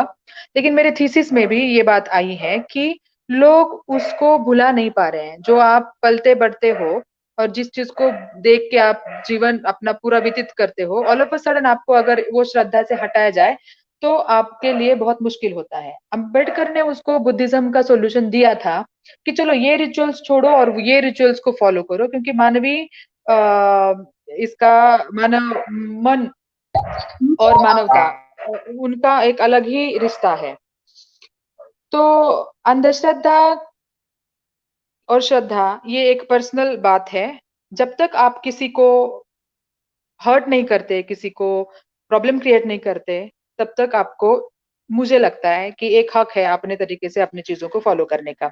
रही बात जो मर्डर्स हुए हैं अंधश्रद्धा निर्मूलन समिति के और जो भी लोगों के जो अंधश्रद्धा के खिलाफ काम कर रहे थे, मैं तो टोटली उसके मतलब उसके अगेंस्ट हूँ। किसी भी वो अच्छे ही काम कर रहे थे और उनको मारना एक डेमोक्रेटिक एक्सप्रेशन के खिलाफ है। और जो जब्बार भाई कह रहे थे कि स्टेट इटसेल्फ अगर मनुवादी है और मनु का समर्थक है, नया कॉन्स्टिट्यूशन लाने की बात करते हैं और मतलब कोर्ट के बाहर अगर मनु का पुतला है, तो ये प्रॉब्लमेटिक तो है ही और ये बहुत बड़ा चैलेंज है, इसको देखना ही चाहिए। और ये जो इस तरीके के मर्डर्स हो रहे हैं इसको भी सीरियसली लेके इस पे काम होना बहुत जरूरी है। ये दो लेवल पे मैं अंधश्रद्धा, श्रद्धा और इस बात को देखती हूँ। होपफुली मैंने आपका सवाल का जवाब दिया है। जी थैंक यू, थैंक यू। अच्छा जी, मुझे लगता है टाइम हो गया है, तो आप कार्यक्रम के समापन की टाइम, हाँ टाइम हो गया है। और अंधश्रद्धा के ऊपर फिर किया जाए। डॉक्टर वैशाली जी का फिर से एक दिन लेंगे समय हम लोग अंधश्रद्धा के ऊपर। चलेगा। हाँ बिल्कुल, एक डिबेट इसी के ऊपर है, पूरी हो जाए हाँ, अंधश्रद्धा के हाँ, ऊपर। हाँ, जी। अब आज के कार्यक्रम को हम यही समाप्त करना चाहेंगे। आज के इस भोजन संवाद में डॉक्टर वैशाली जी और डॉक्टर किरण जी जुड़ी और आपने अपने विचारों को इस कार्यक्रम में रखा और हमारे सुनने वालों तक अपने विचार पहुंचाए। हम उम्मीद करेंगे कि भविष्य में भी आपका सहयोग इस विमर्श के लिए मिलता रहेगा। इसी आशा उम्मीद के साथ हम आज का ये कार्यक्रम यही समाप्त करते हैं। बहुत अच्छी चर्चा हुई, आप दोनों बहुत बहुत जुड़े इसके धन्यवाद आप लिए सब लोगों को। बहुत बहुत धन्यवाद। जरूर, धन्यवाद। Thank you. जिंदा